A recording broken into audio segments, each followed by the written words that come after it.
Oh, hey, everybody. It's Kevin Strange back at you with another video piece.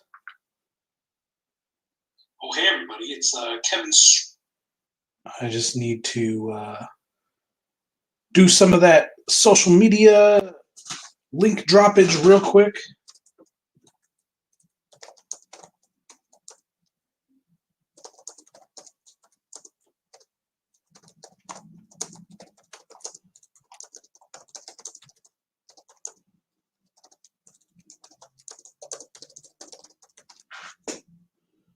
And then we'll be ready to go. I got some homeboys joining me tonight. We're going to spoil the whole Cockhammer Lives graphic novel. We're going to go through the whole story, the whole thing, live right here on the YouTubes. As soon as I get all these social media shits posted out. Andrew, buddy! Hey, what's up, Kevin? Andrew from such glorious hack movies classics as Cockhammer. No. Colonel, I'm trying to fucking... It's fine. I was in dead shit. And I was also prominently featured in Colonel Kill Motherfuckers. One of the stars, you could say, one of the leads. I like to say. Of the ensemble cast of the classic hack movies classic. Colonel Kill Motherfuckers. That's right. Going old school. One of our most popular titles. One of our most popular movies. So you've been around quite a bit. We were talking last night. It's almost it is the 15-year anniversary of Dead Shit, right? Yeah. Well, when we filmed it, at least. I think we released it in late 06 or early 07. So maybe 14 years since it's been released, 15 years since we shot it. So long time affiliate of that Strangeville shit. Okay, I've just about got this posted out. We're waiting on, we're not going to wait, but there's a couple other fellas that are going to jump in here and join us. But I wanted to, let me make this. No ladies? You're doing a cock fest for the Cockhammer? Oh, yeah. Oh, it's a sausage fest. No, okay. I mean, dude, do you think chicks are reading this? Probably not, because I've also read it. So that's why I wanted to have you on tonight. Go ahead, hold that beautiful book up again. Let's dueling Cockhammers. Hold that up again. Yeah, there it is. Legit, motherfuckers. Legit. I think your white balance is better than mine. Mine's looking a little washed out. Look at the crisp colors on your copy. Well, thank you. Some very nice illustrations by one Kevin the Strange. I don't know about that, but they are illustrations. Let's do a little business first before we get into everything. Sure thing. If you're watching this video, there's a link in the description below to sign up for the Strange Sayings newsletter, and every new sign up in the month of May gets a free PDF copy of my new mini black and white comic, Nixon and Hogan Hate Comics. You get this 17-page black and whiter here for free. Jerry Maddox. Hey, buddy. How's it been? Joining us up in this piece. Doing good. We're doing some shilling right now. You get this free black and white mini comic for free if you sign up for the Strange Sayings newsletter for the month of May. So there's a link in the description below if you're watching this video. You can do that. There's also a link in the description to my Strangeville Superstore on Square, where you can buy yourself a copy of Cockhammer Lives, the graphic novel. So if we get hot and heavy into the review of this book, and you're like, you know what, this looks like something I got to add to my collection. I need a Cockhammer on my shelf. Well, there's a link in the description to the store where you can do just that and get yourself your own copy. So, fellas. Jeremy, did you get a chance to go through your copy of Not yet. I've been dealing with Dad, and major health problems with him. But so is that's what you're talking about right there, though, right? Yes, sir. We're going to go through and spoil the whole damn book. That's we're, all right. We're not going to read it word for word, page for page, but consider this kind of like this is going to be sort of like like an audio commentary for a film. We're just going to go through. We're going to talk about the story. We're going to go through the whole thing, cover to cover. I'll stop sometimes and tell little anecdotes or little stories. You guys can do the same. Right. Jeremy, you haven't read it yet, but you can react to anything you want. You know, we're not sitting in silence reading this word for word. We're just it's very casual. We're just going through a comic book together. Okay, and depending on what's going on, in the next room, I may have to step away or may not occasionally, but I'll mute when that's the case. All right, so I don't want to disrupt the flow of the show. Sure, or you can let the kitty cat take over. Hey, Andrew. First time talking to you. I know, yeah. How you doing, man? All right. This is Andrew from such illustrious hack movies as Colonel Kill Motherfuckers, and he played the what is it? The long arm zombie. Yeah. In Dead Shit. You've been how many cards are you featured on in Strangeville Smokeweed, the card game? I believe 3. 3. Who? What? Which other card? You're the long arm zombie. I am. You are Nicholas the Dungeon Master. Yeah. And what's the third one? I thought there was one. Maybe I was mistaken. Yeah, I think it is 2. 2. I was thinking there was one with like the whole group of us from Cockhammer, like the whole team, but there's nothing like that. I don't think so. There's the whole Dream Reaper crew. Right, but you weren't in that. I was not. It was the creation of that film, which then led to the creation of Dead Shit, which you then jumped on board. Said, "I'd like to be a part of this." This looks like some interesting motion picture material. I'd like to be a part of this. Oh, you're going to rip my arms off and beat me to death with them. That sounds even better. Yeah. There's actually a DC comic, a superhero character that does exactly that. That's his power. He rips his arm off and beats people with it. That's amazing. Arm fall off boy. I'm not joking. Look at him. Legion of Superheroes, like thousands of years in the future. So it's probably in and out of continuity all the time, not even canon possibly at times. But yeah, Arm Fall Off Boy. That's a DC character. Arm Fall Off Boy. So anybody that thinks Cockhammer is a ridiculous comic book, there's a character out there named Arm Fall Off Boy. So true story, bro. So we're just going to, like I said, we're going to go through this. There might be some more people joining us. We're just going to kick it. Before we get started, though, Andrew, you've read through the book. I have. Give me your thoughts. Man, it's a great sequel to the movie. It really just picks up not right where it leaves off, but it follows some good through lines from the movie. That the basic trajectory you would expect out of the characters. Terry and Miranda are now pornographers themselves, having ironically killed a prominent crazy sorcerer. Demon worshipping demigod pornographer. They took the footage of them fucking his melty brain piece, uploaded it to the internet, and created their own pornographic empire, which is what they're in the middle of doing when we start the book. It's 10 years in the future.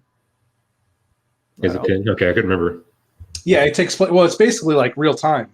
It was like I wrote this thing 10 years after Cockhammer came out, so it's like literally 10 years in the future from when we made the movie. Nice.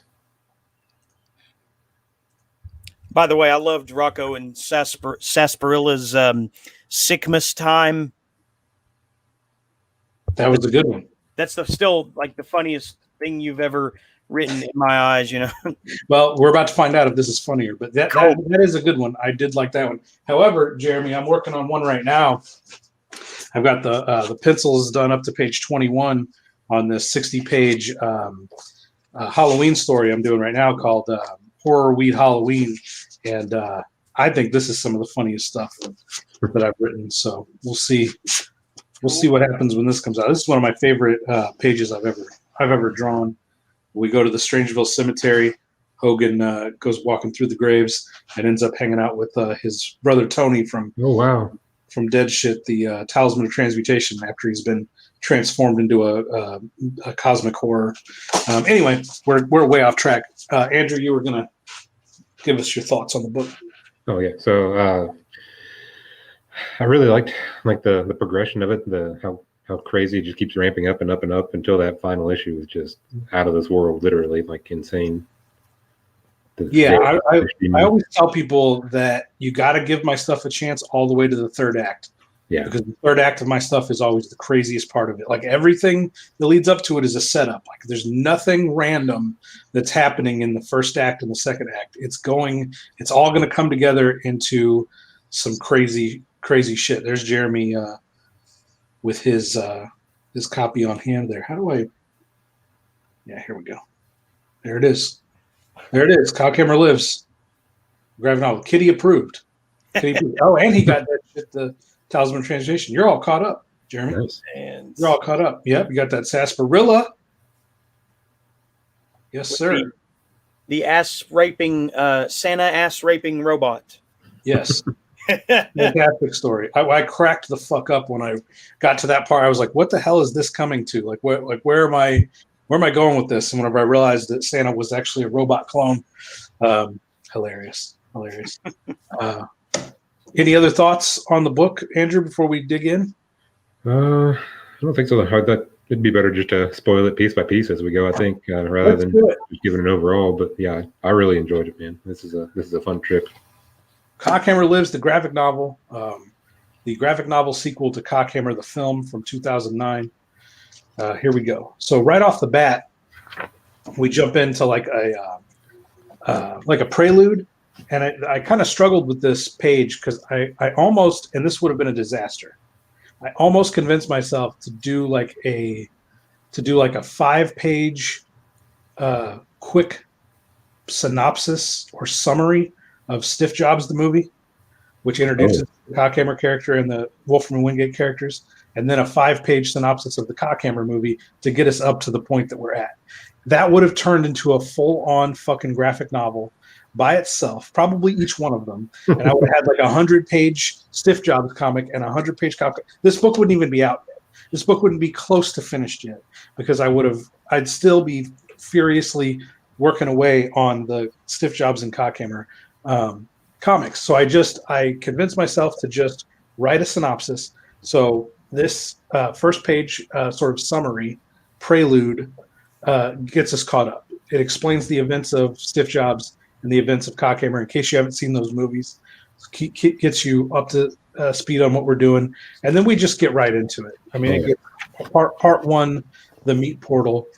We jump right into the craziness, and we've got the setting is Strangeville, Illinois, of course, like it always is. Let me get in here a little bit closer on the book, so we can really appreciate what we're talking about here. Yeah. That's actually interesting too. I didn't realize Strangeville was in Illinois, I don't think. Oh yeah, it's a little town in Strangeville, Illinois, right across the bridge from St. Louis. Okay. It's in a little county right off of St. Louis called Strange County. Okay, Strangeville, Illinois, and Strange County, Illinois. So that's where we start. Obviously, the houses are completely dilapidated. This is just hood area. This is very low income housing, and even Terrence's house here, one of the windows is boarded up, and there's vines growing up on the houses and stuff. And we just jump right in. Terrence is banging the shit out of this hooker's, banging the shit out of her from behind. And Terrence. So this is Terrence and Parander. They're our main characters from Cockhammer, and we just throw ourselves right into where they're at 10 years later, and they sort of explain that as we go here, that they're creating content for their website. Parander here is filming. He's got a cell phone, and he's filming the activities here while he's also appreciating the activities, handling himself a little bit here. Very enthusiastic. These guys are very enthusiastic for having been pornographers for going on 10 years now. But that's just their personalities. They're very upbeat, very positive fellows, and the hooker could not be less interested. Could not be less interested in what's going on. She's scrolling her Instagram, just waiting for that money, waiting for that cash payment at the end of the nonsense. Probably checking out some Kevin the Strange on Instagram, right? Probably checking out my lit posts on Instagram, and So we go. I'm going to try to get this set up here a little bit better so that we can both see everything and kind of be able to be close enough to appreciate everything on the page. So give me just bear with me, gang. Bear with me first. We're bearing with you. That's looking pretty good right there. That's looking like we will pretty much get everything in the shot. A little bit, maybe back off a little bit more. Pretty good right there. So that's basically, they're just, congratulating each other on a job well done, trying to get all the angles and everything they need from the scene. Terrence is trying not to blow his load. They're Parander's there cheerleading him on. They're high-fiving each other, but then suddenly the hooker, she has a rumbling in her stomach. Something's odd here. Something's off. She's distressed right away, and of course, Parander is Parander's a tad concerned, but Terrence is just oblivious and just thinks he's given the good dick. And then all hell breaks loose. Literally, her stomach rips open. She's freaking out. Terrence is freaking out. Oh my god! And Terrence stumbles across the room, covered in blood. Parander hasn't stopped filming. Oh no, a new market. She's flopping around. He's talking about, we can put this on the weird part of the site for the gore hounds. Terrence is losing it over. He's sitting on the couch like, oh my god, completely covered in gore. Parander hasn't put his penis away. They both still have hard-ons. What fucking weirdo. And then a pair of hands comes ripping out of the hooker's stomach. Oh my god! She says, She says, I'm shitting out my front side. I'm shitting out my front side, and she's like, I'm shitting hands. And lo and behold, it's this green demon sticks his head up out of the gore, out of the stomach, and he's she's screaming now, I'm shitting a baby. She thinks this green horned demon is some kind of a baby coming out of her stomach. He's stepping all, squatch. He's stepping all over the this crappy used, dirty, filthy mattress on the floor that they shoot porn on. He's climbing out of her body, covered in gore, and he's screaming. If you draw your penises like to make them resemble mushrooms or Allen wrenches, maybe that's the word. Probably toadstools. I think you draw them to look like toadstools, kind of. Maybe not intentionally. I want to remark that they both still have hard-ons here, as they're now at this point they're both freaking out. Still have boners, and now this green demon is screaming, "Run, you fools!" And they realize that what they're looking at is this is one of my favorite effects here. The drop for the cell phone, so that you can hear. He drops the cell phone, still has a hard on. They realize they're looking at Wolfram, who they killed in Cockhammer. They ambushed Wolfram and Wingate, the hitmen from Cockhammer. They ambushed them and killed them during Cockhammer's ritual. And so they're baffled, like, why is Wolfram green with horns coming out of a woman's stomach? And they both still have hard-ons. By the way. And so he starts to explain himself. He's coming. He's after us, you fools. Like we have to hide, like run. Get out of here. He's going to kill us all, you idiots, run. And so he's clearly Wolfram is clearly freaked out about something here. And so we'll move on here, and Terrence and Parander still totally oblivious. Like, what the hell are you doing here, Wolfram? We killed you. And he grabs them. He literally has to drag these two into the closet, slams the door, and covers their mouths so they shut the fuck up. Because what's happening now? He's coming. The hooker, still alive somehow, somehow survived a demon ripping through her stomach. Now another pair of hands. This time they're ripping out of her butthole. I'm shitting another baby. Unfortunately, she's not going to survive this fiasco, as we see another green demon pull himself out of this woman's butthole and then realizes he forgot his hat and sticks his hand back into her ass. and then puts his hat back on. He's pissed off because now his hat's going to smell like butt for the rest of the day. He curses meat portals and curses having to travel through assholes. And we're now told through Wolfram and Terrence and Parander still won't shut up. They keep talking in the closet, and Wolfram explains that Wingate went crazy in hell after they were killed in the movie, and he actually was able to defeat Satan and take over the powers of hell. Wolfram then tried to assassinate him and failed and had to run and escape back to the earthly realm. And now Wingate is power mad, insane, and here to exact revenge on his former partner, Wolfram. And so we're only about 8 pages into this 152-page story, and it's just moving along lightning fast. So they still won't shut up. Wolfram's telling him, shut the fuck up, shut the fuck up. He's pissed.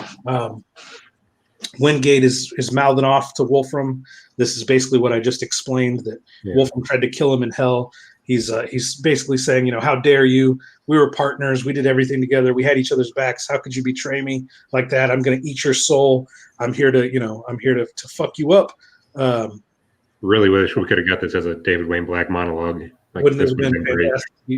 Our late buddy David Wayne Black, who unfortunately passed away a few years ago, played the Wolfram character or Wingate character, and he would have nailed all this. The hooker The hooker is long dead at this point. She's completely fucked up. Her insides are just hanging out of her. He continues. Wingate continues to taunt Wolfram, and he hears a voice from outside the bedroom, and it's another hooker that's basically like, what's taking you guys so long? When's my turn? When am I gonna get fucked? And he's decides to tongue kiss the corpse here just to add a little extra level of depravity to the proceedings, as he then decides to run off, leaving the dead hooker behind on the floor, just entrails everywhere, blood everywhere, gore everywhere. Wingate takes off. Can't find Wolfram in the room, so he takes off to go play with the other hooker in the bedroom. So things proceed basically from there, where we get some more backstory, more of Wolfram sort of explaining the perils that they're in, and he said that he escaped hell and ran back to the earthly realm so that he could collect the Necronomicon, or not the Necronomicon, the Black Mage Diary, which is the Strangeville knockoff Necronomicon. And he said if there was anyone on Earth that could possibly help him defeat Wingate, it was the two men who killed him on Earth. So when Wolfram came back to collect Terrence and Parander, and then the Black Mage Diary, the most powerful spell book in the world, in the universe, in the Strangeville universe. And he grabs him and he basically says, we have to go find the diary. The diary is at Nixon and Hogan's house. So he creates a portal, and he basically zaps all three of them off into oblivion here, as we sort of conclude scene number one. And the poor dead hooker has just been cast aside, pushed around, and she is not in very good shape there as we leave her tragic story behind. And she may be important later as a vessel for some. Could be. Yeah. Here's Wingate's now in the living room talking to the other hooker, and she's mouthing off, talking about, why are you green? You look the same way my boyfriend did when he got drunk and went to Mexico and fucked a bunch of Tijuana whores. And I'm not saying I'm not still going to fuck you, but I'm just saying you're going to have to pay me more. Because I'm going to have to take a bunch of pills to cure whatever disease you have. And he basically grabs her and tells her, bitch, shut the fuck up. And then he goes into his backstory, where he then explains he was being raped. He was being raped by demons in hell. His suffering was so legendary, he eventually was able to turn his pain into pleasure, and his moans of joy at being mouth and ass raped by demons actually got the attention of Satan himself, who came to see what was going on. And then Wingate proceeded to castrate the demons, take their dicks, and decapitate Satan with the two demon schlongs and drink the magic blood of Satan and become the ruler of the king of all hell. So that's Wingate's backstory. We then cut back to this to the hooker, completely unfazed. Like, I don't know what the fuck you're talking about, dude, but if we're gonna go ahead and get on to fucking, that'd be great. And so he pulls out. Oh shit! So he pulls out his fucking demonic schlong, which is this horrific 10-foot long horned muscled fucking protrusion coming out of his dick area, and she still doesn't seem too concerned about it. No. She's just smoking a joint, not giving a fuck. But then the doorbell rings, ding dong, and she's like, "Hey, do you want me to get the door?" As she's being double penetrated violently by Wingate's enormous demon dong. She's like, "Hey, man, you want me to go get the door for you?" Considering you look all green and fucked up. Want me to get the door? And we cut outside, and of course it's Nixon and Hogan. Nixon and Hogan have come over to Terrence and Parander's house with the Black Mage Diary in hand. And Nixon explains to Hogan that they want Terrence and Parander to help them pull the Black Mage Diary back out of the diary. The end of the movie Cockhammer, the Black Mage himself comes out of the diary. The guy that wrote all the magic spells in the book, then cut off his own face and bound the book in his own face, then hung himself. His spirit, his soul resides inside the book. And at the end of the film Cockhammer, the Black Mage pulls himself out of the diary and kills Cockhammer. So Nixon has, I guess, been in possession of that book for the last 10 years, and he finally decided he was going to try to get the Black Mage back out of the book because old wizards hoard lots of loot, and he's convinced that they can roll the Black Mage and steal all his valuables to then go sell and pawn. So that's what's going on here in the. That's what's going on. He says, "See, I say we get this book piece in there with Terrence and Parander when the Black Mage comes out again, we rob that motherfucker for all the loot he's got in his old ass. Because ever since you lost your job at that chicken shack for busting nuts all up in the mashed potatoes, we ain't got enough money to buy that sweet ass Colombian smoke weed." And Hogan's response is, "Oh, dog, you know I can't resist fucking them potatoes." But anyway, it's just more nonsense going on, and the whole time. Wingate is watching them out the window while he's got this hooker completely wrapped up in his dong, still double penetrating her, and she's having a good old time. She's enjoying the shit out of herself, obviously. And Wingate's basically like, what are the odds that they bring the book right to me? Because Wingate wants the Black Mage Diary also. Wolfram and Wingate are both after the diary for different reasons. Wolfram wants it in order to banish Wingate back to hell. Wingate wants it because it will give him ultimate unlimited power to take over all of the realities of the Strangeville universe. And so she's basically like, "Yeah, dog, I'll answer the door for you if you want."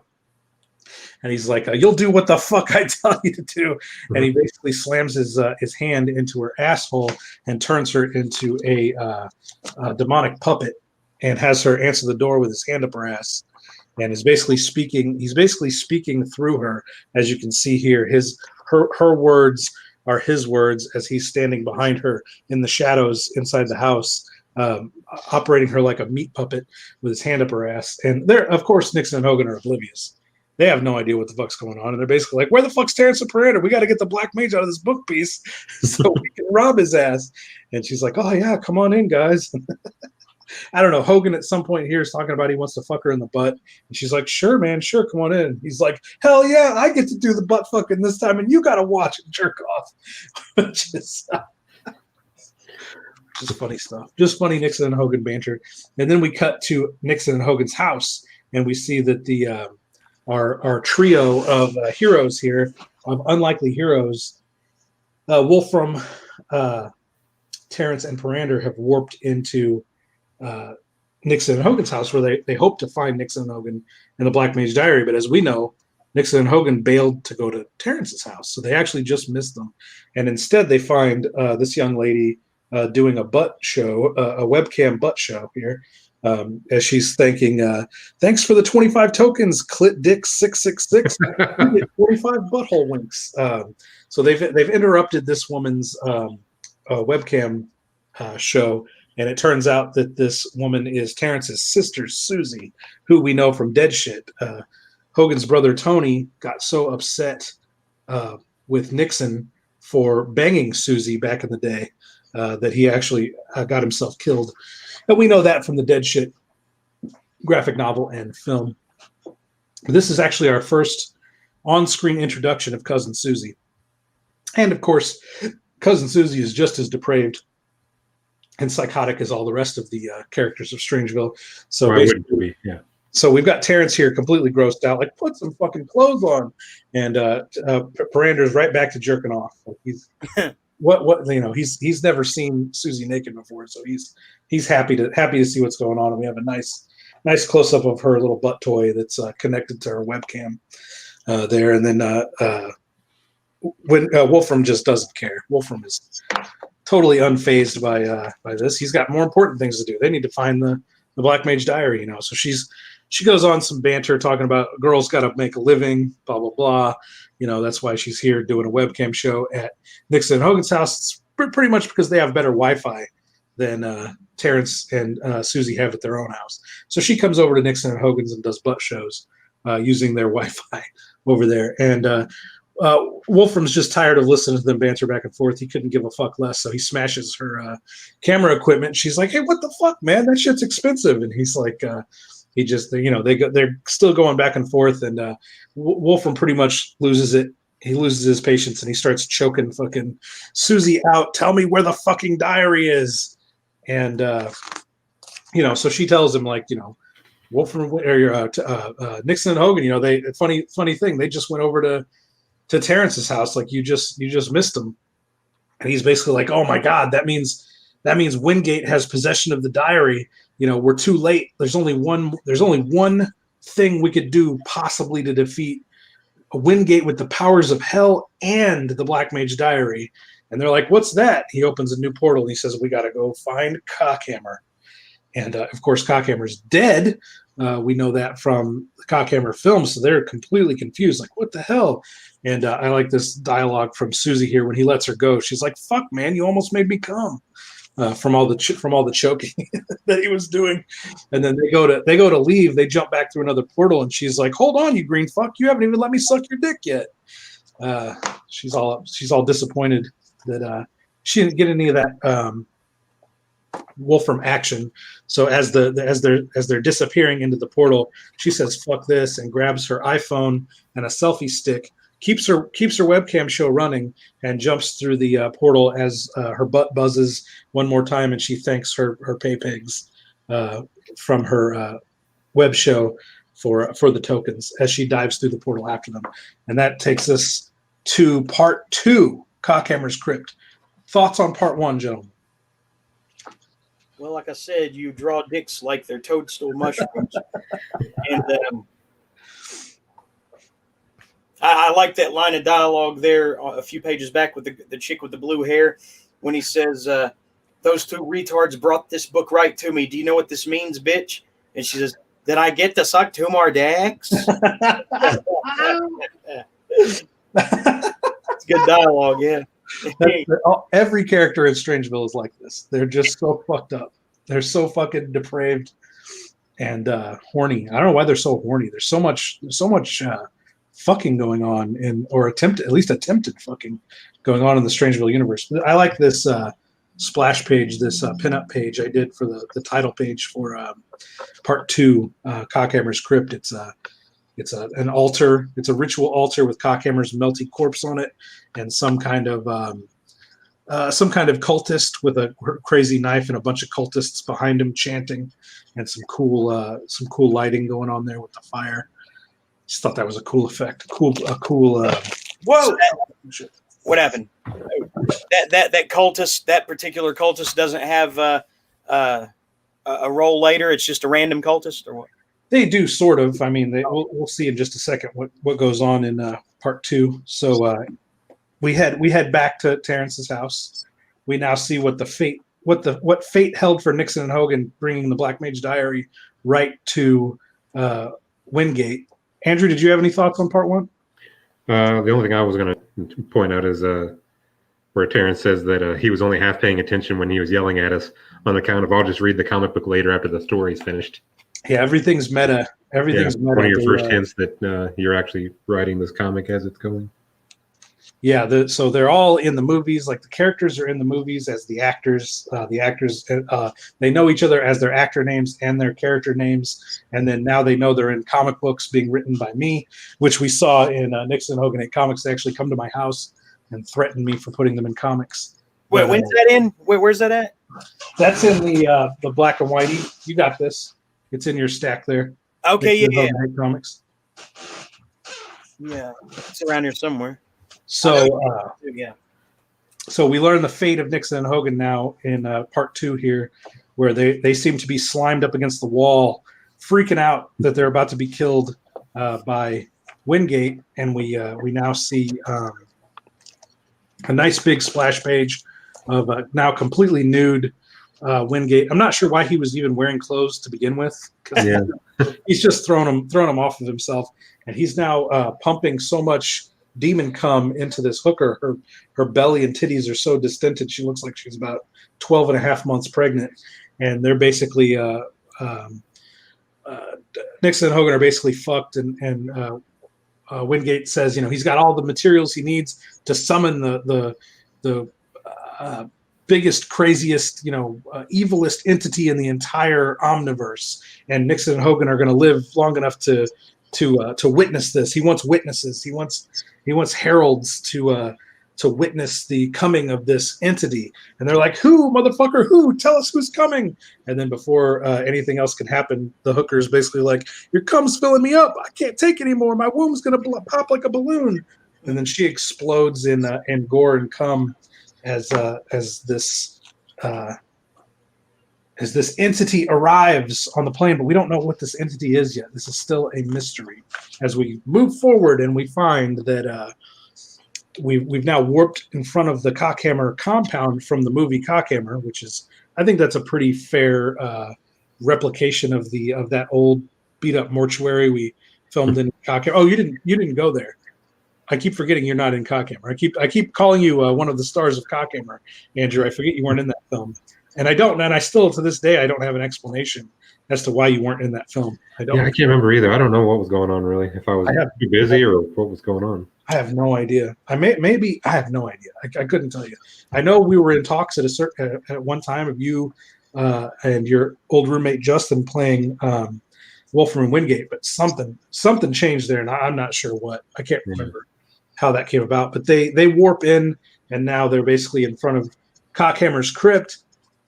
And Terrence and Parander start freaking out, saying, "I can't go in there, man. My asthma's kicking up just thinking about going in that dusty old place." And Wolfram's like, "Yeah, we're not going in there. We're going in there." And he points to this tiny little etching symbol on the side of the wall next to the door. And they're like, Parander's like, "That thing? I couldn't even fit my big ass dick in that." And then his fucking face and hands start being violently ripped off his body and yanked into this glowing etching on the wall, and then all three of them start to get sucked into this etching, and then they get puked out onto the other side. They basically got yanked into a pocket dimension, puked out the other side, and they're like, "Holy fuck, where are we?" And then we break to our first double page spread of the book, and we see they're in this vast, gigantic catacomb, and the catacomb is full of corpses, decapitated heads of cultists. All these cultists are dead. Way off in the distance is an altar with Cockhammer's melty corpse on it. This is a gigantic double page spread. See the size of my hand, and see how tiny they are on the page in the foreground. And Wolfram says, "The pocket dimension. Welcome to Cockhammer's crypt, gentlemen." And with a typo. Is there a typo? Yeah, gentlemen, you're missing the E there, buddy. Oh, fuck me. Fuck me with the typo. That's a good attention to detail with the background of the dimensions of the foreground to background, Yeah, I did okay. A lot of ruler work there. That was a 2-dayer. That took me about 2 days to line that out. I've still got the double page spread here, like the pencils. It's a gigantic fucking picture because I do 11 by 17 pages. So it's two 11 by 17 pages taped together and then drawn like that. So I did okay. It's not the best. It's not the worst. I did all right. I'm not the best with perspective, but I wanted a dramatic shot just to show how we go from a tiny little etching on the wall actually contains a catacomb this big, inside of a pocket dimension. Like the TARDIS in Doctor Who, it's bigger. Bigger inside than on out. Yeah.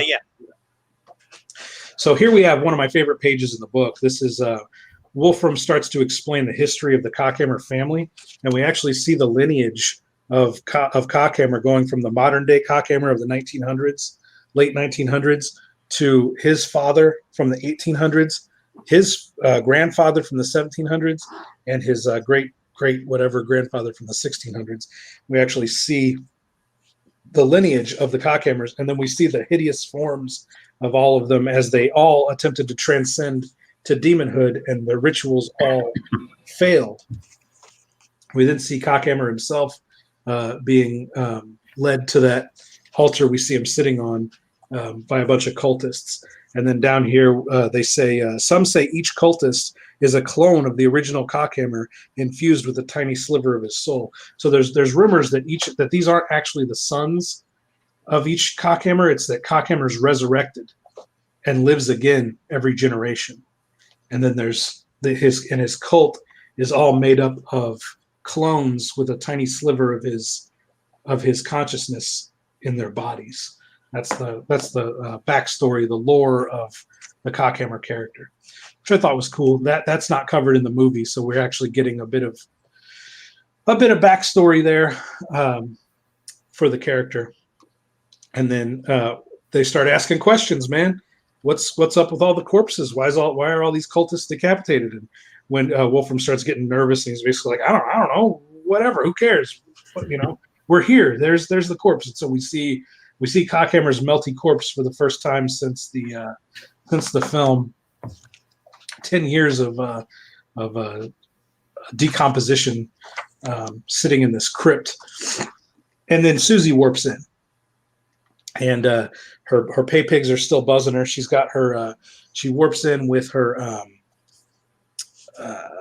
it's not on this page, but she warps in with her iPhone so she can still film, but she's basically spying on the three. You can see their legs in the foreground there as they're kind of checking out Cockhammer's corpse. She's hiding behind a bunch of cultist dead bodies, and this is the point where Parander he gets a hold of one of those melty, decomposing cultist heads, and Terrence, being the entrepreneur he is, gets the idea that Parander ought to fuck that head.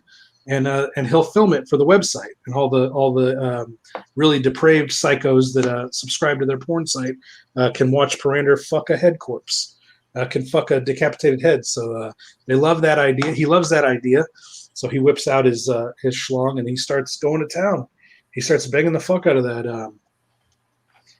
headpiece, and Susie's looking on in complete revulsion, like, "Oh my god." That's some of the most disgusting shit I've ever seen. That's more fucked up than the time I caught my entire cheerleading squad in high school freezing each other's poop to use as butt plugs. Oh, and then I guess that memory triggers something in her, because she decides she's going to start slapping the salami herself a little bit there, and she starts going to town while they're still arguing in the background, and it's actually Parander saying, "Smells like rotten milk," and then Terrence saying, "That's it, all the way to the balls," as he's cheerleading on Parander fucking the decapitated head. And Wolfram he's just had enough. He can't take any more of this. He yells at the two of them, and he grows his hands into gigantic hands and grabs up Terrence and Parander, and basically says, the dialogue here is if he was the king of hell. So they're asking more inconvenient questions. Terrence says if Wingate was the king of hell after he killed Satan, then what the fuck does he want with this lame ass plane of existence? And that's where Wolfram basically says, I didn't tell you because it doesn't fucking matter, you fools. He grows his hands into giant hands and picks them up and basically reveals to him that the only reason that he came back, he didn't bring them back because he thinks they can help him kill Wingate. He brought them back because he wants to use their blood to resurrect Cockhammer's corpse, and basically says he's going to kill them all. And then he reveals that he actually, while the Cockhammer clones or cultists were in the middle of the ritual to resurrect Cockhammer, Wolfram showed up in demonic form, and he's the one that killed all the cultists. The reason that the ritual chamber is strewn with corpses is because Wolfram killed them all.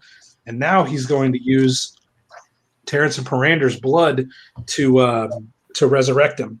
And Susie, basically at this point, she's still beating off and filming her show, and she sees this ritual dagger, and she's like, "Huh, ritual dagger? What's that doing here?" And we're basically like 1 second away from Wolfram killing Terrence and Parander, basically telling them their last goodbyes. And Susie runs up and stabs Wolfram in the back with the ritual knife. And she's like, "Hey, what's up?" When he turns around, and they start, who the fuck is this naked bitch, and why is she stabbing me? And they basically have a little banter back and forth. And Susie's basically like, "Look, man, all I've done for the past year is sit around and read pages of that Black Mage Diary while Nixon and Hogan were stoned out of their minds off in the other room." She's like, "I'm basically a witch or a warlock in my own right. Like I know about magic, back and forth, and I know that a demon's blood like yours is way more powerful in a resurrection ritual than these two losers." She's like, you'd have to kill them 10 times over to get enough blood to resurrect Cockhammer. But I've got enough blood on this knife just from stabbing you in the back that I can bring him back myself. She's like, "Get out of the way, watch a bitch work." And then her butt goes off again. And she's like, "Okay, hold on. Hold my selfie stick. Hold my camera for a second while I handle some business on my webcam show." And she's getting the shit buzzed out of her butthole there from the cam show, and she's talking to her pay pigs, thanking them. She's like, "They love to get me off at the most awkward times. Thank you, fuck butter 69. You just got my private Snapchat for life." And Fuck butter. When Wolfram's like, "Pay pigs? What the fuck is a pay pig?" And so she finishes up her business and takes the camera back, and she's basically like, "All right, I'm gonna resurrect Cockhammer." So she uses Wolfram's blood, drips just one tiny drop on Cockhammer's forehead, and of course they think that nothing happens. She uses some magic, saying, wait for it. And they're like, "Listen, this isn't going to fucking work." And then, boom, Cockhammer returns. Cockhammer is resurrected. He has returned, and he's basically he's like, "I am returned. Whoever was dumb enough to bring Norman motherfucking Cockhammer, my goddamn self, back to glorious life, is about to get a full-on dose of fucked so bad they'll wish they could die 1,000 deaths to replace the." And then he realizes that he's just a corpse, melty corpse piece again. He's like, wait, what the fuck is this? Why can't I move? What happened to my legs? Seriously, I can't even itch my fucking balls up in this whack ass piece. No, fuck that. I don't even have balls. And she tells him, like, "I'm not stupid enough to resurrect you fully. You would have just killed every single one of us." And she's like, I only reanimated you enough for your arms and head to work so we can do whatever. So when Wolfram can do whatever he needs to do with you." And he's like, Wingate's like, "She's right. I'll give her that. That bitch knows her demon shit." And so basically we now start to Wolfram starts to lay it on Cockhammer. That Wingate has the powers of hell, is back on Earth, and he's in possession of the Black Mage Diary. And Cockhammer's basically like, "How in the fuck did you let all this happen? Like, we are completely screwed.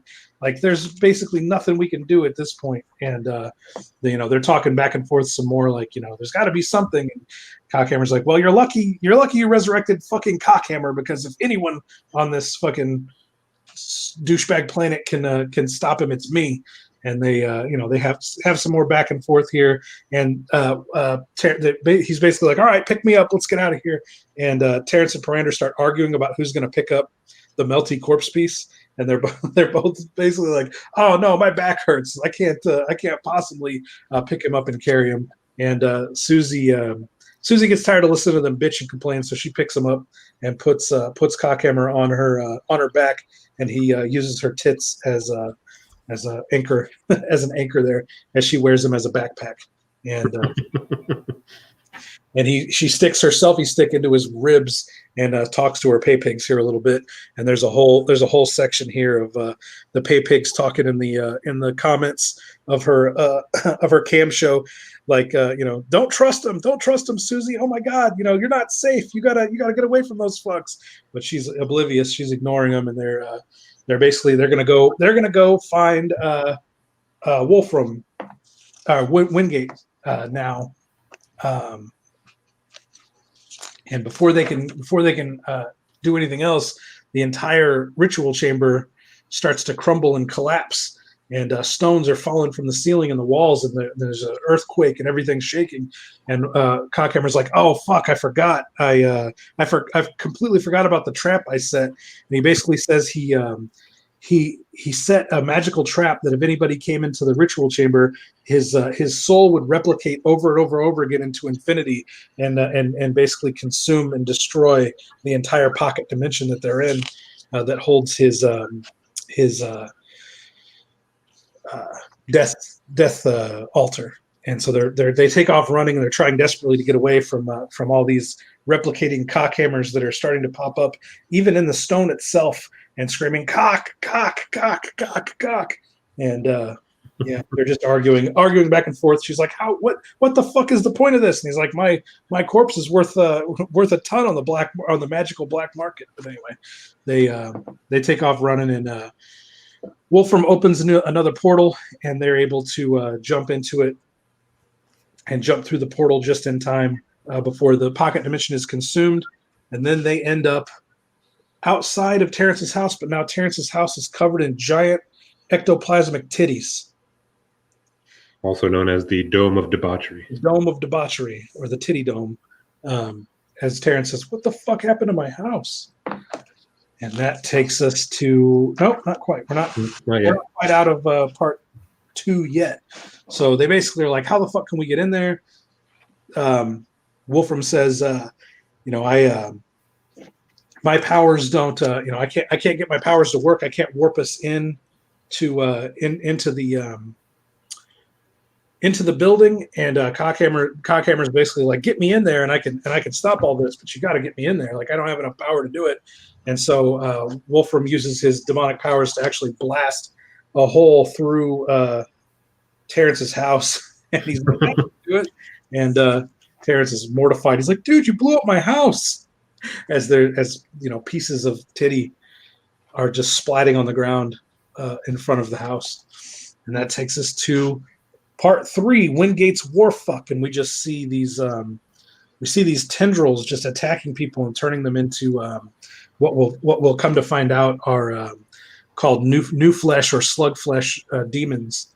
You can see these tentacles hitting these poor citizens of Stringville and turning them into these slug monsters. And that's where we start part 3. So thoughts on part 2, gentlemen?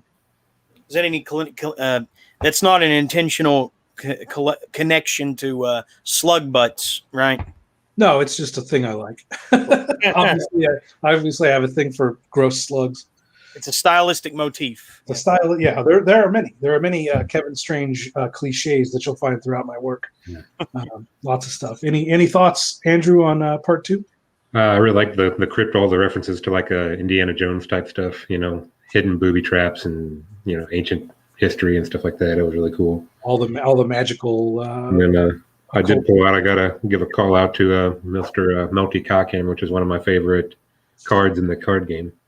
Yep, there he is right there. So that's if you get the expansion, the Wingate's Warfuck expansion for the Strangeville Smokeweed game, you get all the characters that we're looking at right now, and Melty Cockhammer is one of the characters that you get in the game, and he's very powerful. He gets a power and toughness equal to the number of other characters that are in the what do we call it? It's not a graveyard. It's a Another one. Neither another one. one. Yeah. Necropolis. Oh, okay. So it's a good card. That's a good card. All right, let's get back to it. Let's get back to it. So yeah, every comic book that I release or big graphic novel release that I put out is also going to have a corresponding expansion for the card game. So it's all interactive in that way. As we further build the Strangeville universe, we are also building into the card game. The card game will get ever bigger and bigger and bigger along with the Strangeville universe. So we're now halfway through the book, guys. Where things are heating up. Our main good guys are all together now. We've got this band of merry misfits. Terrence Parander, Wolfram, Cousin Susie, and Melty Cockhammer are all on their way into the Dome of Debauchery to confront Wingate and his terribleness. And so right away, I really like the silhouette shot that I do for the opening of the third part of the book. And I like Susie's dialogue here. She says, "It looks like the inside of my butthole." It obviously is intentional. The women are more foul-mouthed and obscene than the guys. Oftentimes, yes. That's great. Oftentimes, yes. And then here, Nixon and Hogan appear, and they are now the heralds of Wingate. They are now slug flesh monsters, new flesh monsters, slug flesh monsters, and they are the guardians of the gate. They are not going to let our heroes pass into these brightly lit catacombs beyond. They're not going to, and much like the pocket dimension, as soon as they get inside the Dome of Debauchery, they see how large it is in there. It's just this giant labyrinth of tunnels and stuff. It's way bigger than the contents of Terrence's house. So they basically say like, all right, well, we're going to have to, what is it? Wolfram takes off running towards one of the caves, and he's like, take care of these two assholes, and I'm gonna go find Wingate.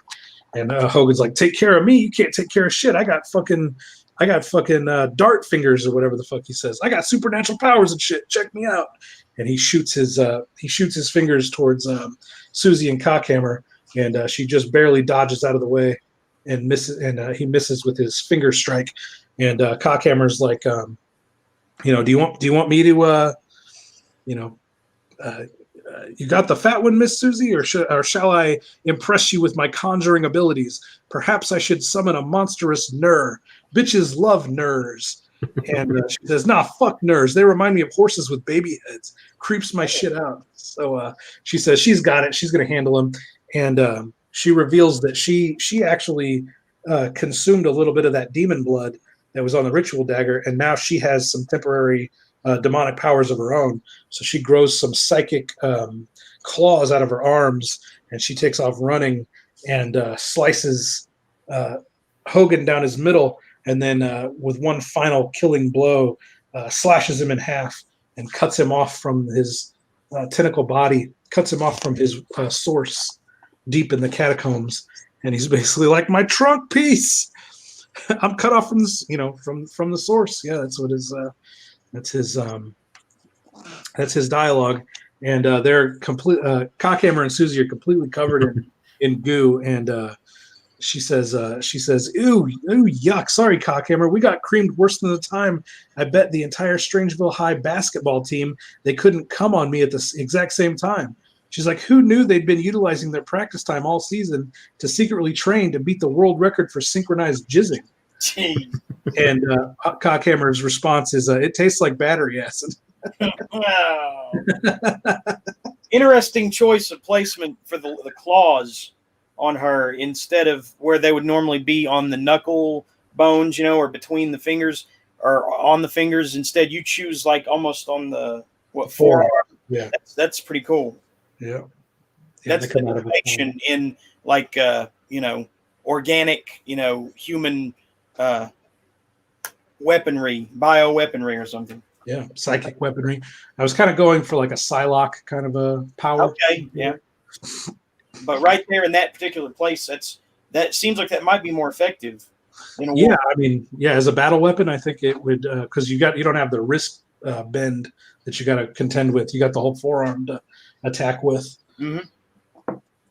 Um, so yeah, we're Terrence and Parander are gleefully cheering on cousin Susie fucking up uh, Hogan, and now they've got to contend with Nixon, who's already backing away and cowarding. Now hold up.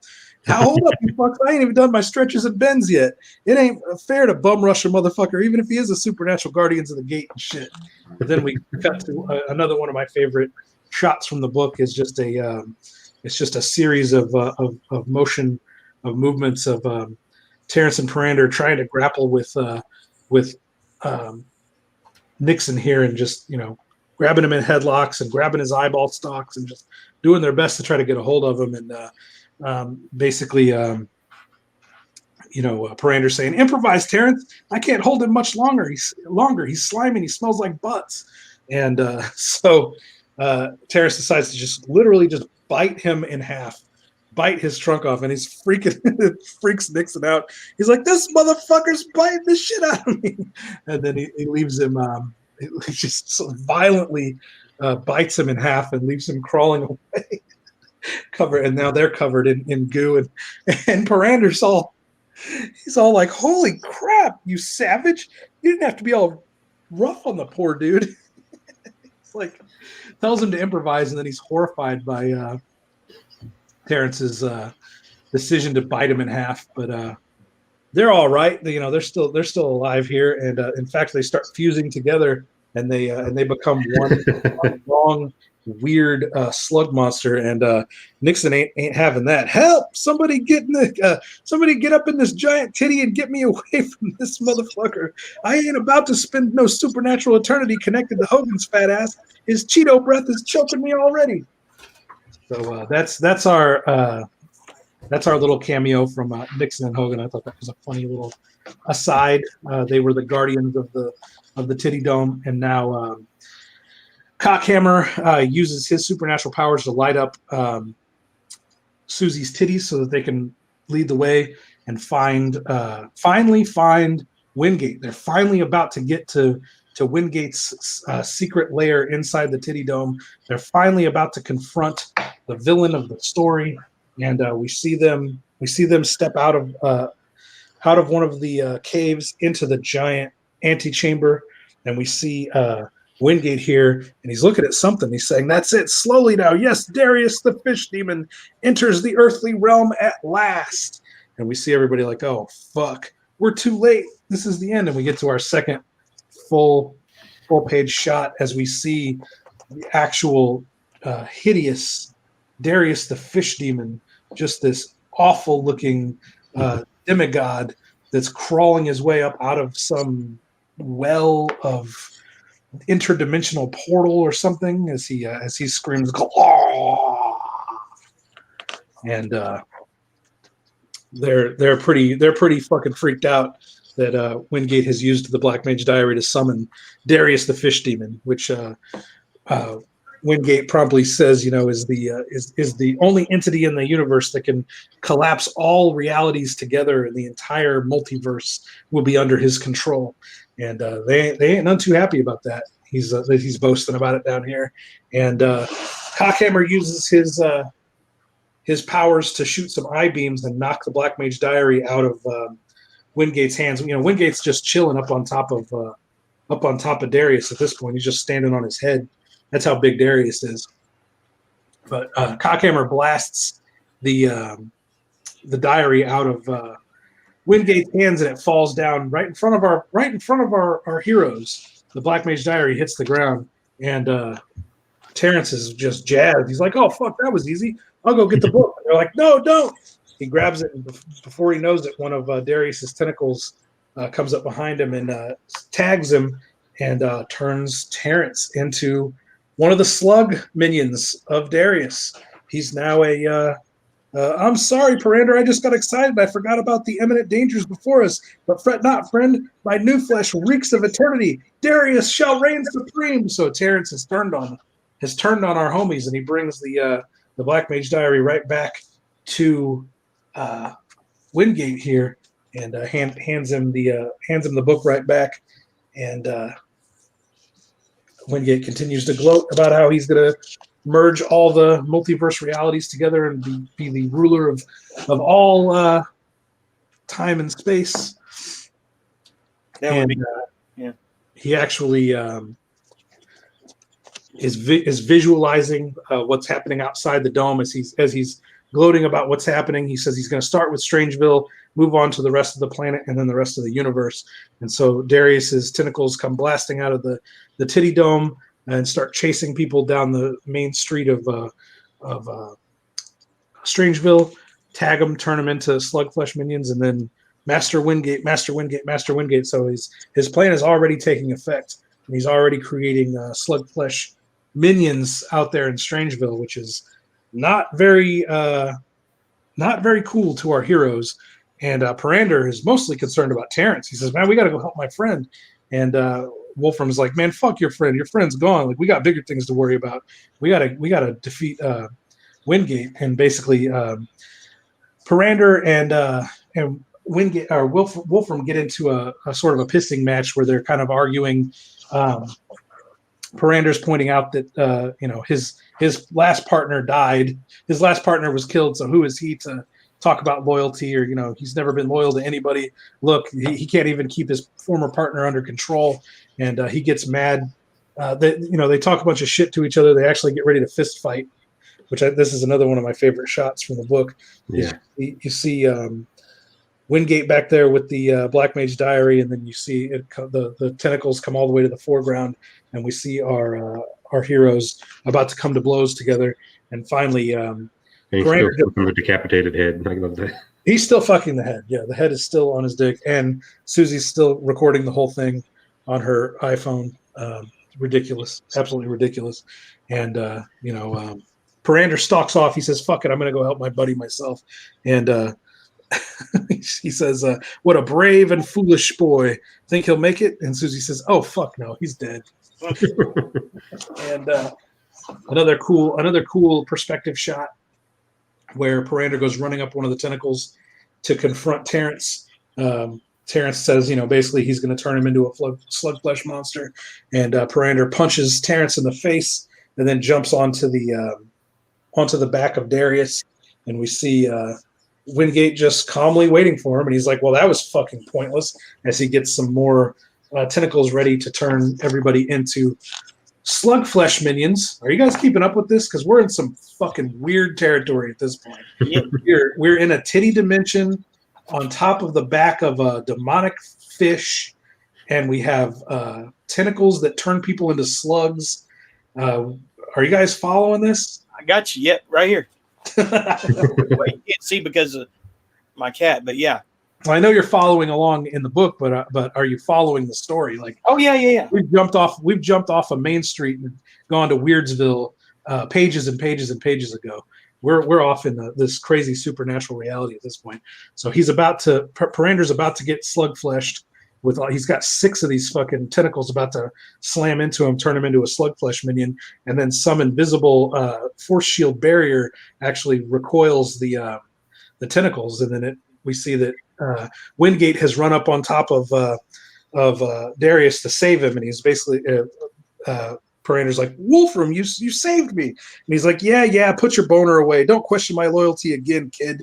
Now get out of my way so I can get the goddamn book and put it into this." And now we have finally we have former partners, Wolfram and Wingate, about to face off on the back of Darius the Fish Demon. And we basically just have this back and forth where Wolfram's pleading with Wingate one last time, like it's too much power. You don't understand. You're not going to be the ruler of anything. You're just going to destroy everything. Like the power's all gone to your head. And Wingate's calling him a pussy, basically telling him like this is why I'm the king of hell and you're just a nothing and nobody, because I have the ambition to rule the omniverse and you don't.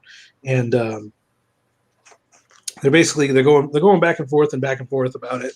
And it turns out that Wolfram has just been stalling, and we see Parander crawling up the back of of Darius there, and then he dives in the air while while Wingate's distracted and snatches the Black Mage Diary out of the air. He's like, I got it. And then the Black Mage Diary grows teeth and then chomps onto his hand. It's got me. And now and Wingate is just he's of course one step ahead of our heroes the whole time. He thinks it's hilarious that the Black Mage Diary has now attacked Parander and bit his hand, and Wolfram starts blasting Wingate in the face with demon energy and is basically like, "Get out of here, kid! Take the diary down to Cockhammer." And well, what he says is, "Run, kid! Get the book to Susie, but whatever you do, don't give it to Cockhammer." And he says, "Oh yeah, I guess I understand." He's trying to shake it off. He's trying to shake this thing off his hand as it's chomping and chewing on his hand, and then Wingate starts blasting back, and Parander goes running down the tentacle as the tendrils chase him, and the two demons are blasting back and forth. And Wingate says, "Fuck this! Maybe it's time to end our friendship once and for all." And he grows into a giant version of himself with many eyeballs, and eyeball coming out of his tongue. Just a huge, crazy looking version of himself here. And this is a cool over the shoulder shot of giant kaiju Wingate talking to Wolfram. And Wolfram says, "Well, fuck it, I'll do it too." And Wolfram uses his demonic powers to grow into a giant, almost like a praying mantis looking version of himself.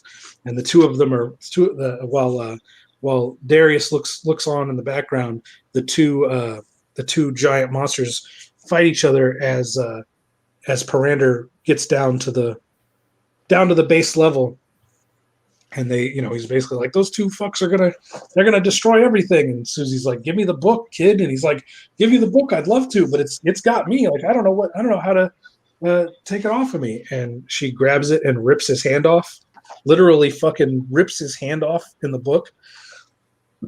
And she reveals Cockhammer's corpse. Cockhammer's corpse falls away, and he's like, "What? You killed Cockhammer?"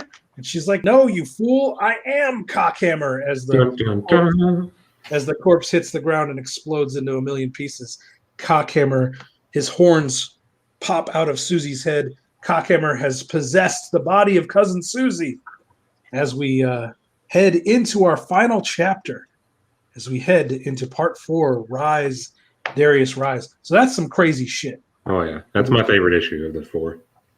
That's your favorite part? Is part 3? Yeah, it's one of my. I mean, I think I like part 4 the best, but part 3 is great. This was so much fun to write all these twists and turns that happen throughout this issue, and then it's so fun to. Sometimes it's a drag to have to sit and like way back here where I'm like drawing couches and chairs, yeah, drawing fucking bookshelves and windows and things like that. Like it's not exactly super interesting to draw those backgrounds, but when I got to do these insane pages like this, the inside of this titty chamber, the dome of debauchery, the interior, the antechamber that houses Darius. I mean, you could just see how much fun I was having with this background and layout and everything, and the colors. Look at the crazy shit I got to do with the colors. Oh yeah, all the neon pink and purples and blues. Yeah, it's like this neon. It's like a neon yellow sky, and then we got neon pinks, and we've got a like a teal color going on Darius, and it's just.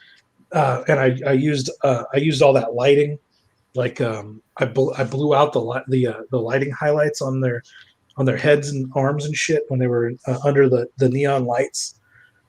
You can see just the blown out pink highlights all over them. This was just a ton of fun to make. This was a great, like you said, this part 3. This was one of the most fun to draw and color. This was a lot of fun. Jeremy, you got thoughts on part 3? Where she was revealed to be Cockhammer, who had basically jet-setted her consciousness into oblivion. Yep, and taken over her body. Yeah, nice plot twist. Well, and my mic just fell apart again. Can you still hear? Yeah, we got you. Okay, we got you. Those kiddies love fucking with your mic. I know. Yeah. Only when I'm on the air too. Anyway, they just ignore it when you're not talking. Right. I swear. Yeah. So we're heading into the final part, guys. We're almost done. Part 4, Rise, Darius, Rise. Here we go.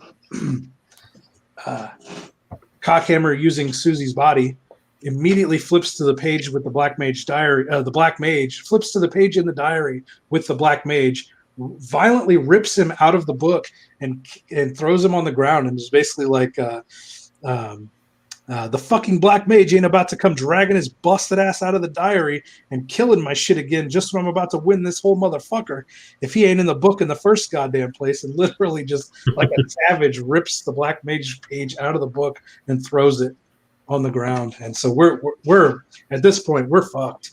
Cockhammer's got ultimate power. He's got a body again. He's controlling the Black Mage diary that's glowing with power. Parander's missing a hand.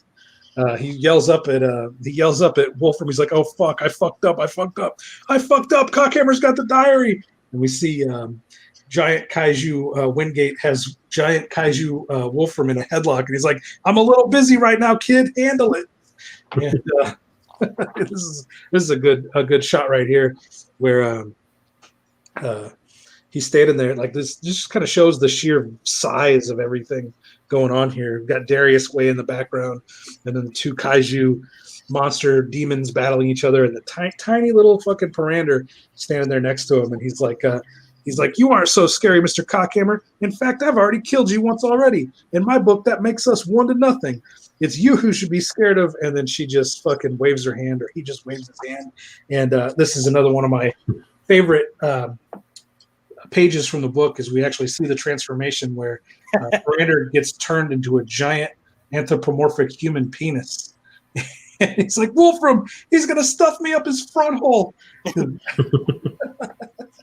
gonna fuck myself with you after I finish seizing control of the Omniverse. Yes indeed. So at this point, Wolfram's like, "Wingate, stop it! Cockhammer's got the diary. He's in control of Darius. We've got to stop him." And Wingate's like, "Why'd you even bring him here? How could you be so fucking stupid?" And so they're still at each other's throats. They're literally choking each other to death here. And Cousin Susie, Cockhammer, using Cousin Susie's body, uses the same magic spell on them and turns them into giant kaiju penises. And drops them on the ground. And so Cockhammer's just got ultimate power at this point. Like, he is unstoppable. He's taken all our heroes, turned them into dicks, and he's about to shove them in all his holes and into their pathetic lives. I'm sure that'll play a role in his defeat too. So I'm guessing.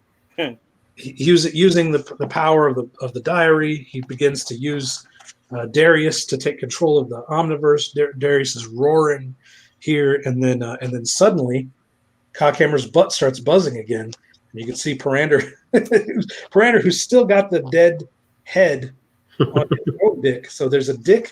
He's a dick. He is an human dick that has a dick that's still fucking the corpse head. But Cockhammer's butt keeps buzzing, and he's like this is one of my favorite passages in the whole book. Cockhammer goes, "What a curious feeling! This flesh vessel's anus is vibrating. Oh my, that is a delightful sensation." And she's like, "How odd! The anus is not a sexual organ, and yet I feel an imminent orgasm approaching in the vagina. What in the world?" And Parander says, "It's an assgasm, you idiot! Your butthole's gonna come." And it's buzzing out of control. No, it's too much. The sensation is overloading my pleasure center. I can't concentrate on the ritual. And then here it is. "Get the book, pay pigs." And we cut to all of Susie's pay pigs that have been watching the whole transmission from her iPhone have somehow managed to make it into the titty dome and are after the fucking they're grabbing the Black Mage diary out of the sky. "We love you, Susie." And Cockhammer's like, "What the fuck? Look at all these pay pigs. Look at all these fat, balding, out of shape internet losers that are here to the rescue, here to save their favorite webcam cutie cousin Susie. Big booty, their favorite webcam cutie, big booty cousin Susie."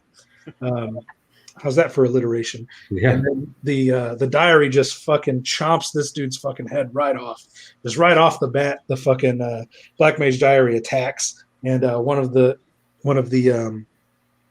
pay pigs is like, "No, you idiots! Read the spell like I told you." And the dude that has the spell in his hand right here is like, "But it's just some bullshit you printed off the internet. It ain't gonna work." And he's like, "Do it!" You know, he's on Cockhammer's back trying to hold Cockhammer still, while this idiot has the spell in his hand, and he's like, "This is fucking stupid. Nobody said anything about getting killed." And he reads the spell anyway, and it actually ends up working, and the Black Mage Diary falls harmlessly to the ground. So the pay pigs are now in possession of the diary. There it is. And he's like, "Now what?" And this pay pig up here is like, "Read the second spell. Once it's been read, Susie will." And then Cockhammer violently fucking stabs this dude up through the gullet, through the mouth, and two of her fingers pop his eyeballs out of his head. Just fucking wrecks this dude. and obviously totally freaks this guy out. He's like, "Fuck this. Nobody said we'd die." And one of the other pay pigs gets pissed, pulls out a knife, and then he fucking wrecks that fucking pay pig and takes the diary from him and starts reading the spell, the second spell that they had the idea to summon. And Susie's like, or Cockhammer's like, "Oh fuck, you know, hail butt queen, hail butt queen." And Cockhammer's like, "What the fuck's happening?" And now they're all doing the ritual together. Hail butt queen, hail butt queen. And then it starts happening. No, my soul, it's detaching from the slut's body. I can't live without a mortal shell. And then we see Cockhammer floating up out of Cousin Susie's body, and completely he's disintegrating on the spot. And Cousin Susie's back. She's got her body back. She says, "Oh my God, I'm free. That was horrible. I was trapped inside my own mind. Pay pigs, you saved me." And they're like, "Hail Susie, hail Buckwheat." Now they're on the ground worshiping her. And she's like, all right, that's enough. You guys are being weird. But oh no, that's not enough. Now they start ripping their own fucking bodies apart. Hail, hail, hail, hail. They're in a puddle of their own fucking blood and viscera, and they're melting down into fucking pools of human flesh. And she's like, what the fuck? What the actual fuck? They turn into this hideous monstrosity of goop and goo and tentacles, and they attack her. She's like, it burns. And the pay pigs say, "Hold still, my queen."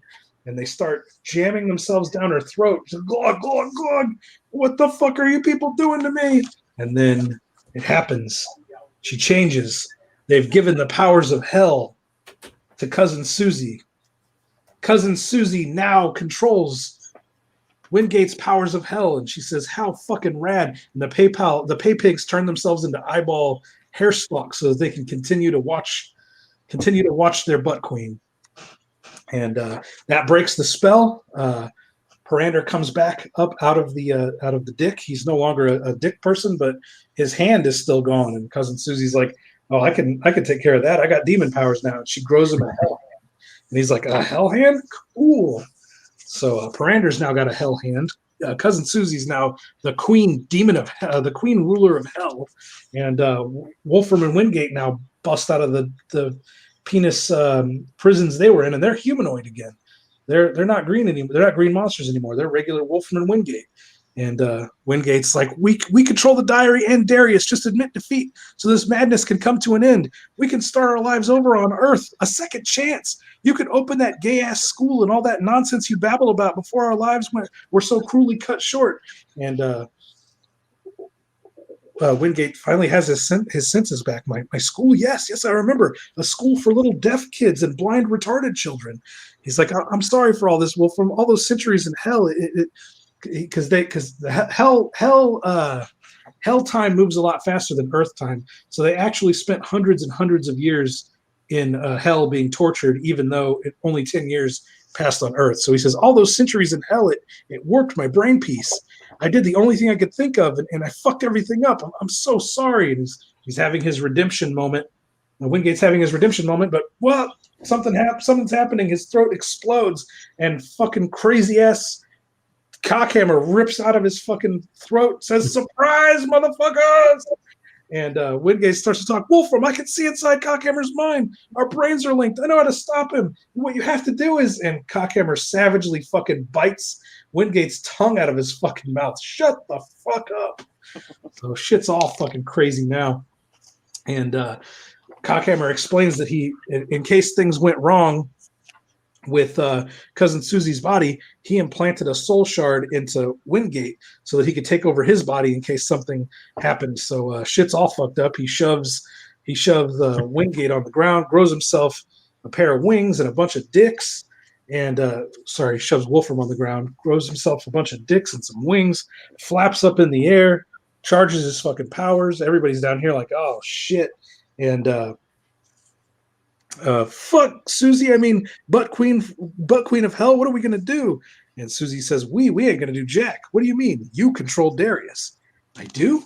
And she's basically like, I can't have the powers of hell and the powers of Darius. It'd be too much. I'd be just as crazy as Cockhammer or Wingate. Like I had to basically dole out the responsibility, and I put the control of Darius into your demon hand. And he's like, oh shit, I've got control of Darius. And he's basically trying to come to terms with it. Still fucking that head, by the way.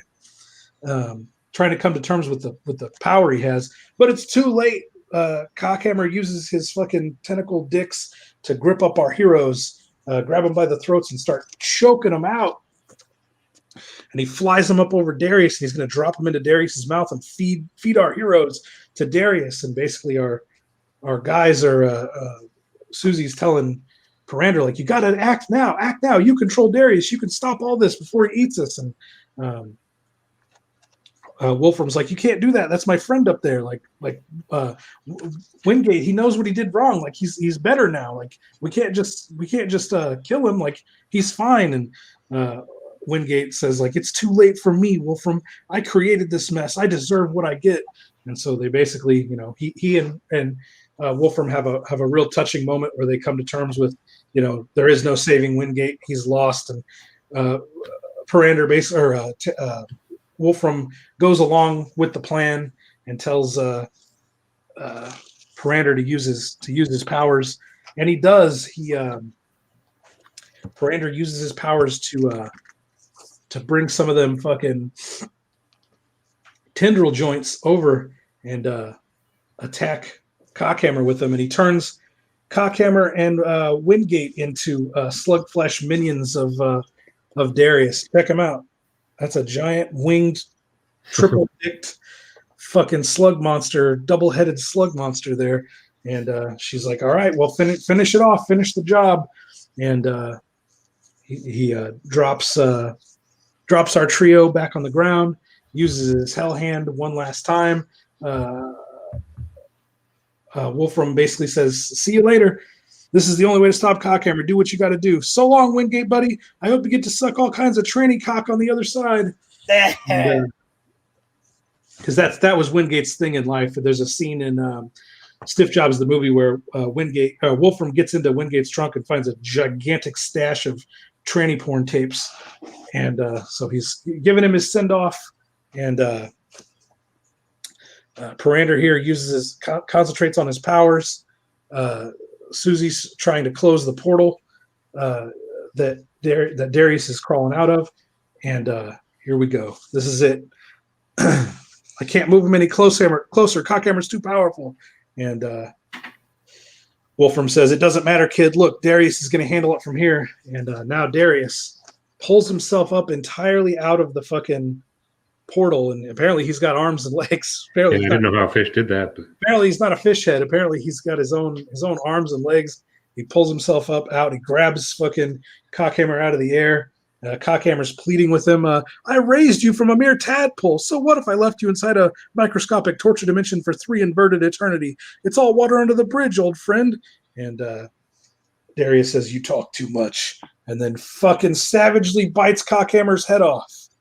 And right at the same moment that Susie uses the diary and closes the portal, sends Darius back to where he came from, and ends the whole fucking charade. They go zonging fucking through the multiverse again, and they pop out back in front of Terrence's house. They're back in Strangeville in Terrence's neighborhood, and the Titty Dome is gone, and all the houses are back to their normal fucking busted ass ghetto selves. And there's Terrence. Terrence is back. He walks up and says, "Fuck a duck, guys. I just had the worst nightmare. I dreamed I was a slug, and oh my god, what happened to you, sis?" Because cousin Susie's still a demonic fucking butt queen over there. And so she kind of breaks it down, tells him what's going on, asks Wolfram, do you want the diet? Like, do you want the Black Mage Diary? Like, we can't have this power together. Like, again, she's trying to break up all these different powers and make sure nobody has a concentration of all these powers again. She's like, Wolfram, can I trust you with the diary? And Wolfram's like, fuck no. I'm going to use my second chance on Earth to fuck twice as many butts as I did the first time around. Consider me the future butt fucking champion of the earthly realm. And that's Terrence and Parander. Terrence is basically like, yeah, that sounds good, man. We need to make a fuckload more porn with this second opportunity we got. And Parander's like, he's like, afraid not, good mate. Much as I'd love to bank sphincters with you here on this mortal coil. And then boom, he turns into a demon. Parander turns into a demon and says, I'm going to go back to hell with cousin Susie, and we're going to start our own interdimensional porn site full of fucking demons and shit. She's like, I hate to say it, chum, but we're your new competition. And right at that moment, here comes Nixon and Hogan. They survived the ordeal too. And they're like, shit, bitch, we'll take that book back off your hands. It was mine in the first place. And Hogan's like, yeah, we ain't never been on no interdimensional travels before. Nixon and me, we've always wanted to use that there book feast to traverse the multiverse in search of brand new butts to fuck. She's like, fuck it, I don't care. Throws the book back to him, opens a portal, and holding hands with Parander, the new lovebirds, the new demon lovebirds, head on back to hell. And Nixon opens a portal and he's like, fuck yeah, I know just the place to start. On planet Ree in the Snarf Nebula, there's bitches down there with 3 buttholes, and those bitches love to gape. And so they're basically Hogan's like, yeah, I'm going to go with him, but if that shit, sucks, I'm going to come back here and kick it with you dudes. And we cut to our last page, man. And Terrence is lighting up a joint. Guess that's that. What the fuck do we do now? And Wolfram puts on his trademark sunglasses from the Stiff Jobs film, and he says, you ever consider a career in organized crime? Wolfram and Wingate were hitmen, and looks like Wolfram's just going to go right back to work and is inviting Terrence to join in with him and become a hitman. The end, motherfuckers. So our heroes saved the day. Do your family members ever read this stuff that you write and draw? And do your family members ever read any of the things you write? Well, yeah, but I mean, I'm not as like extreme. I mean, what do they think of it? Depends on the family member. Some of them like it, some of them don't. I don't like to talk about my personal life. Strangeville doesn't. Okay, I didn't mean it like that. Strangeville doesn't abide by personal questions like that, my friend. Yeah, the answer is exactly what you would expect. Okay, exactly what you would expect. It ain't like I'm getting fucking cheered on by my immediate family or anything. But real men don't care what their family thinks. They don't care what their friends think. This is my passion and purpose in life, and Cockhammer Lives, the graphic novel, is one of the greatest things I've ever created. I'm more proud of it than just about anything I've done. What do you guys think now in totality? We've now seen the entire story spoiled and ruined. Andrew, you first. What do you think of Cockhammer Lives, the graphic novel? All said and done.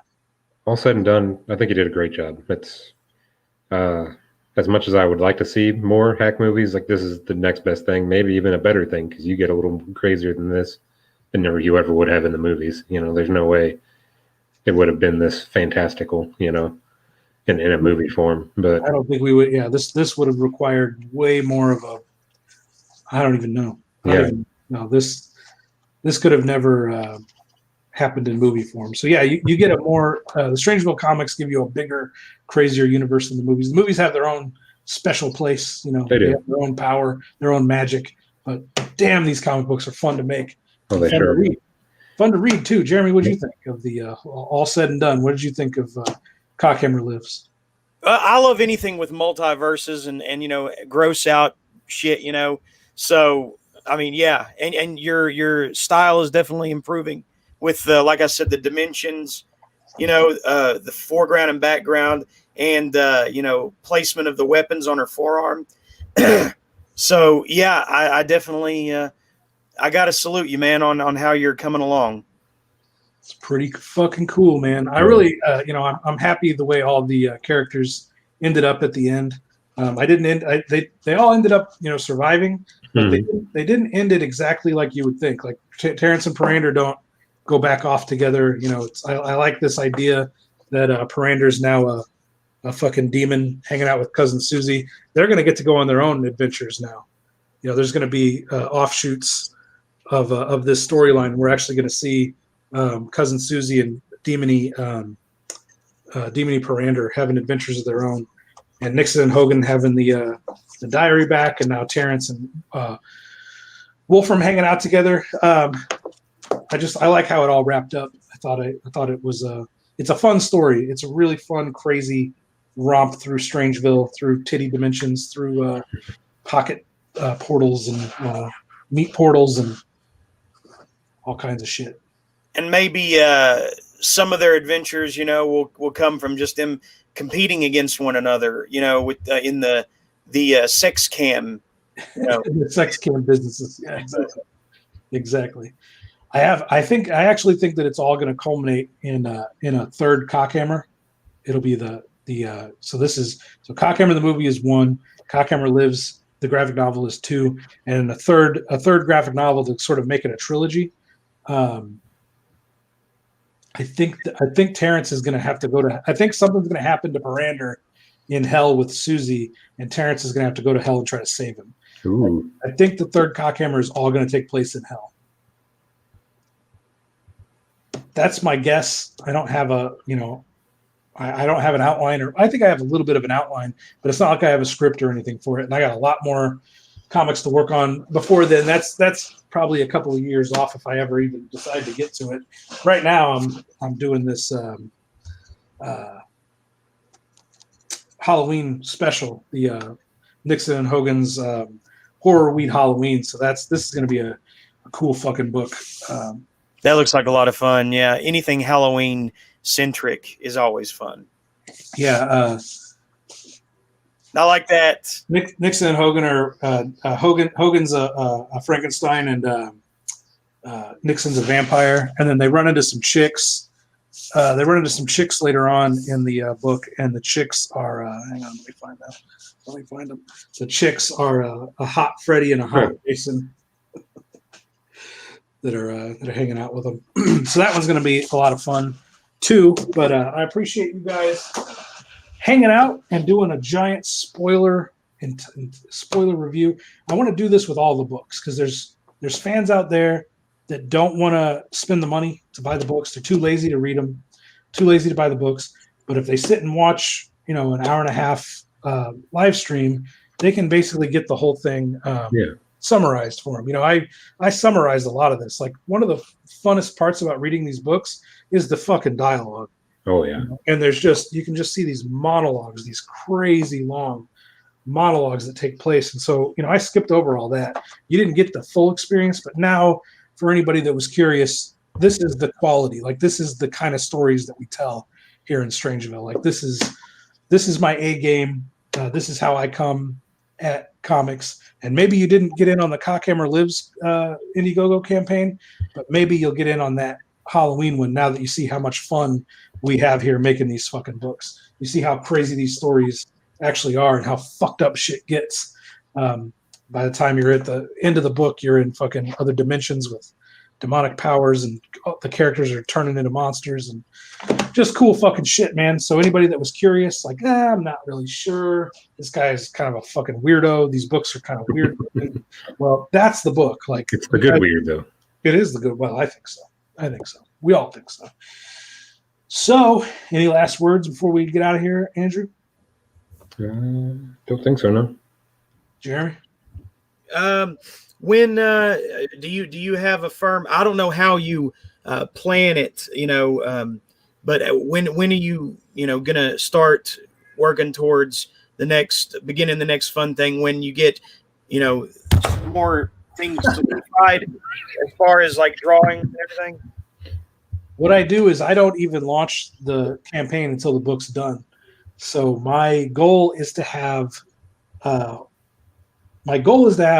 and Hogan's Horror Weed Halloween and a custom Strangeville Smokeweed card game box that'll hold the deck and multiple expansions, and 2 more expansions done, printed at the house, ready to ship by September 1st, so that I can launch the next campaign on September 1st, end it on October 1st, get it all shipped out and to everybody by the middle of October, and have everybody able to read the Halloween story and have the Halloween expansion for the card game in time for Halloween. That's the goal.